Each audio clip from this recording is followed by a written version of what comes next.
Jean-Pierre Minet, directeur de l'association Géronto Sud, membre du conseil d'administration de la FNAT.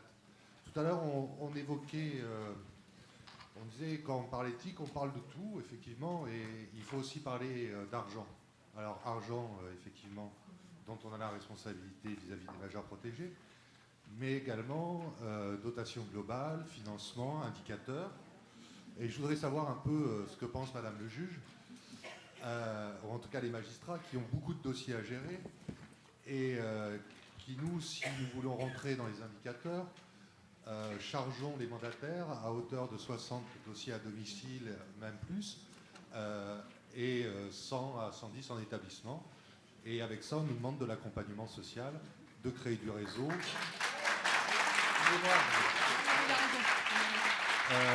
Il faut comprendre aujourd'hui que les professionnels dont on a la responsabilité comme chef d'établissement sont dans des tensions extrêmes, que tout ce qui est risques psychosociaux est traité comme on le peut, mais avec des moyens limités, qu'il y a des personnes, aussi bien des dirigeants associatifs que des salariés qui font des burn-out, et que tout ça paraît normal pour tout le monde. Voilà. Excusez-moi, mais bon. Alors, il y a un moment, il faut parler des choses. Au-delà des applaudissements, il y a la protection, effectivement, des majeurs protégés. Alors, tout ça, ça en découle. Je parle de choses de fonctionnement, parce qu'évidemment, de la vue de la place du directeur, on regarde son équipe aussi. Ça a des incidences évidentes sur les prises en charge et sur la dégradation des prises en charge. Voilà, je vous remercie. Okay, merci. Alors, je voulais rebondir. Il y a eu une question unique qui a été posée dans le papier qui revient sur la même thématique, sur l'éthique, d'accord, mais quels sont les moyens financiers quand on gère X mesures de protection, voilà. Madame Caron, à vous. Je vous remercie de la question et je veux dire que la fin de mon intervention c'était cela. Je me suis, voilà, je me suis censurée parce que je me suis dit on n'est pas dans les. Vous posez la question une des questions de fond. Je vous rappelle que les juges ont la même. 80 équivalents temps plein, pardon, excusez-moi, je sors d'une grippe donc je tousse de temps en temps. 80 équivalents temps plein de juges des tutelles pour à peu près 850 000 mesures.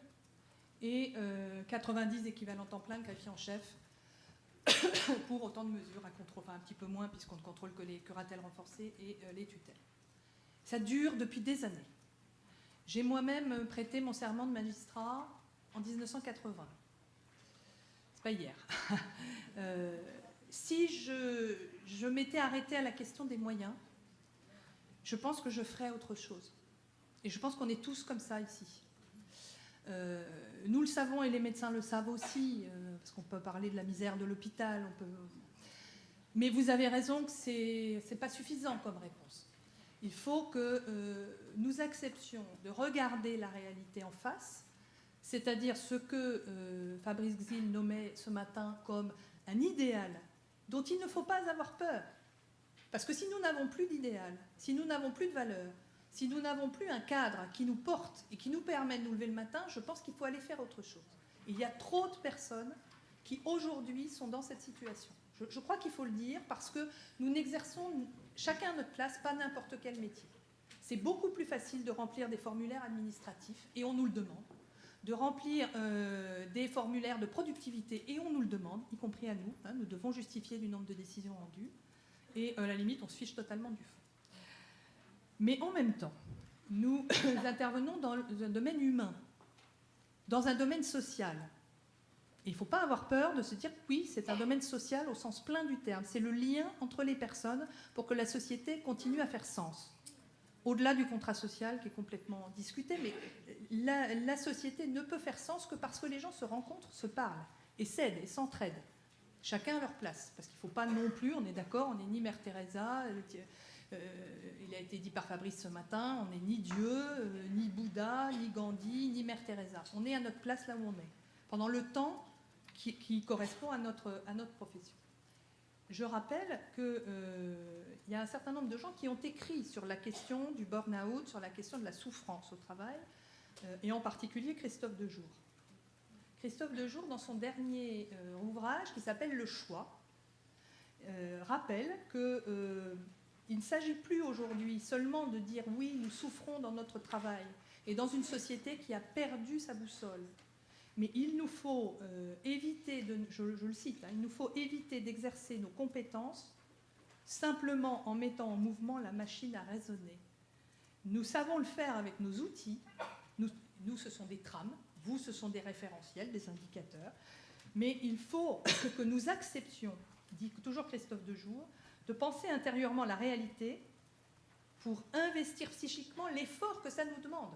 Parce que oui, ça nous demande un effort. Parce que tout le temps, on pourrait être révolté et se dire « mais c'est absolument insupportable » et on devient le casque de service que personne n'écoute. Alors une fois qu'on a dit ça, il faut que nous trouvions des solutions. Et vous avez raison de dire que si les pouvoirs publics ne trouvent pas des solutions, en particulier sur les financements, sur les garanties, au-delà des garanties accordées aux personnes, et je pense que c'était la question de madame ce matin, on protège trop les personnes et pas assez les mandataires. On ne protège jamais trop les personnes, mais les mandataires sont aussi des personnes, les juges aussi. Et donc, je crois que les conditions de travail, créer des conditions de travail qui permettent d'exercer sa fonction dans le respect des droits des personnes, c'est notre objectif. Et donc, ça signifie qu'il ne faut pas avoir peur de parler de l'argent, Fabrice l'a dit, mais il ne faut pas avoir peur de parler de l'argent avec les pouvoirs publics. Donc, parler de l'argent avec les pouvoirs publics, c'est mettre en lien la question du statut des mandataires, la responsabilité des mandataires, la question du financement des mesures, et la question ensuite des contrôles. Quels contrôles mettons en place? Et avec quels outils? Alors, de ce point de vue, dans le rapport qui a été remis il y a un an, il y a une mise en perspective de tous ces aspects. Parce que je fais partie de ceux qui, comme vous, essayons de dire au pouvoir public, il ne s'agit pas d'envoyer des chevaliers blancs en ayant des armées de gens qui s'épuisent au travail. Il s'agit d'affronter la réalité et de dire quelles mesures peut-on prendre, quelles mesures ne peut-on pas prendre. Mais si on ne les prend pas, ce n'est pas pour abandonner les gens à une pseudo-autonomie, c'est pour trouver des alternatives. Et vous savez que c'est difficile parce que le partage des compétences entre l'État et les départements amène des difficultés énormes sur le financement de manière générale de l'action sociale. Donc, je crois que le travail sur le métier, sur les référentiels, sur la responsabilité professionnelle, ce que vous avez fait l'année dernière, et sur l'éthique, nous donne des armes extrêmement puissantes pour aller ensemble, nous l'avons déjà fait, mais il faut continuer à le faire, ensemble, discuter avec les pouvoirs publics, et je crois savoir que dans les cartons de la direction de la cohésion sociale, je ne sais pas s'il y a quelqu'un de la direction générale de la cohésion sociale. Non, mais ils auraient pu être là parce qu'ils ne sont pas loin. En tout cas, je crois savoir que dans les cartons de la DGCS, il y a un projet d'évolution, j'ose pas dire de réforme, d'évolution de la protection des personnes, qui soit le volet médico-social de la réforme de la loi de 2007. Et il y a en particulier des éléments de ce rapport. Donc, je ne peux pas en dire plus, mais je crois que c'est à vous, dans la démarche qui a été engagée, de continuer à porter vos valeurs, vos engagements en ne démissionnant pas sur vos obligations. Et donc, posez-vous les questions comme vous l'avez fait avec l'aide du cabinet Socrate, qu'on remercie aussi. Merci. Alors moi, je voudrais aussi rebondir sur ce qui a été dit. Bien entendu, les contraintes financières sont un point qui est très important. Pour autant, dans la démarche du processus éthique, tout ne se résout pas autour et tout ne se ramène pas non plus sur le financier. On a vu aujourd'hui avec le travail qui a été fait de déterminer des valeurs cardinales, d'apporter une matrice et d'essayer de se donner des outils. Donc il y a des espaces, lorsqu'il y a des tensions, qui nous permettent d'avoir un processus de réflexion éthique qui n'est pas directement lié ou qui n'est pas directement connecté au financier, bien que le financier, je ne le minimise pas, étant moi-même gestionnaire d'un service, et des répercussions qu'il peut y avoir. Est-ce qu'il y aurait d'autres questions? Je voudrais dire quelque chose. Ah pardon, excusez-moi, je ne l'avais pas vu. Oui, c'est allez-y. possible? Oui, bien sûr, bien sûr. Je voudrais revenir juste sur la protection et sur protection. Évidemment, j'ai compris évidemment ce que vous vouliez dire, parce que c'est une question qu'on retrouve partout dans tous les travailleurs sociaux. C'est de dire, nous, on veut bien faire de l'autonomie, on veut bien que les personnes puissent avancer, mais le problème, c'est que nous, juridiquement, on n'est pas protégés. Si arrive quelque chose, par exemple, je vais prendre une personne qui est dans une structure, elle dit, tiens, aujourd'hui, je veux prendre mon vélo professionnel. Elle dit, vas-y. Et normalement, ça doit passer par un projet personnalisé, ça doit passer par ceci, ça doit passer par cela. La personne Enfin, j'exagère, mais quand même, c'est pas loin. Hein. Et donc si le professionnel dit, bah vas-y, prends ton vélo, et pof, il arrive quelque chose, c'est le professionnel, évidemment, qui prend. Donc, je comprends évidemment de dire, bah oui, nous, on veut bien, mais on veut pas avoir trop... On veut bien, mais on veut pas aller en prison, quoi, quelque part. Merci. Alors, est-ce qu'il y avait une autre question? Alors, tout en haut, c'est surprotection et sous-protection. Mais on ne va pas faire non plus un débat autour uniquement de cette notion. Hein, donc, je vous laisse... Excusez-moi, alors, Bien sûr. lorsque j'ai dit surprotection ce matin, c'était un écueil à éviter.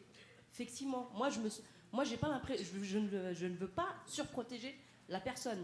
Ce qui m'intéresse, c'est de l'accompagner pour qu'elle avance, parce que la mesure de protection, elle a une durée. Effectivement, ça doit être une transition. Mais par contre, effectivement, je ne reviens pas sur le fait d'avoir dit que nous sommes sous-protégés en tant que délégués mandataires. Moi, sur ma fiche de paye, il y a indiqué éducateur spécialisé. Je ne sais pas trop ce que ça veut dire. Donc, il y a des moments, il faut se poser des bonnes questions. Nous n'avons pas les moyens. Nous avons une 60aine de personnes que nous devons accompagner. Donc, à un moment, effectivement, il faudrait que ça avance un peu plus vite.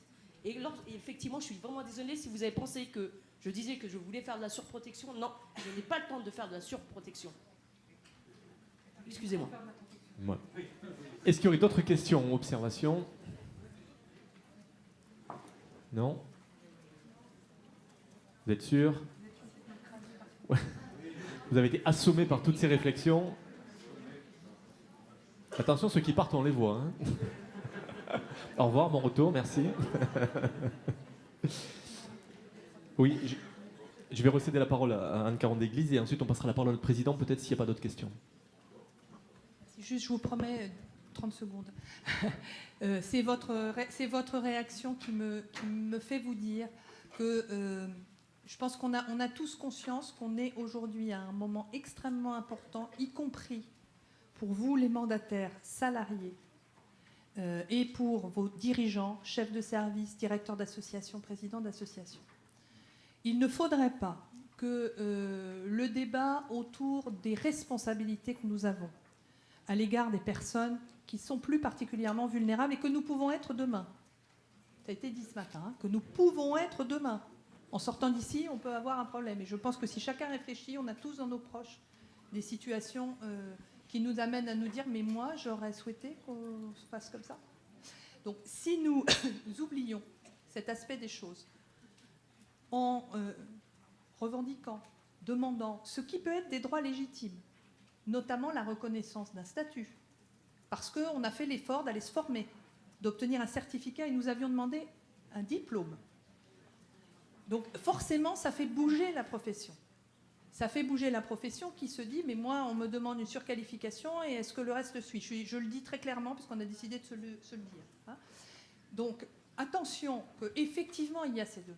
Et effectivement, nous y réfléchissons, mais c'est vrai aussi que les associations, par rapport aux mandataires à titre individuel, et il y en a sûrement dans la salle, sont en difficulté forcément beaucoup plus grande parce qu'ils ont des dotations qui sont contraintes et qui les amènent à prendre des mesures dont ils ne décident pas de l'entrée, ce sont les juges, et pour lesquels les juges eux-mêmes sont en grande difficulté, parce que dernièrement, par exemple, la discussion des juges était de dire « mais est-ce qu'on doit accepter que des associations nous refusent des mesures au prétexte qu'elles ont dépassé les quotas ?» Vous voyez ? D'accord ? Donc, nous sommes dans ce questionnement. Donc, je pense que nous devons avoir la responsabilité commune, quand on parle du défi éthique, de nous demander ensemble quel métier nous faisons. Chacun à notre place, de quels moyens nous devons disposer, mais de manière raisonnable, parce que accommodement possible, arrangement, moi, ça me gêne un peu plus. Hein. Et effectivement, la demande du statut et la question des financements, ça passe sans doute par un travail commun vis-à-vis des pouvoirs publics. Merci.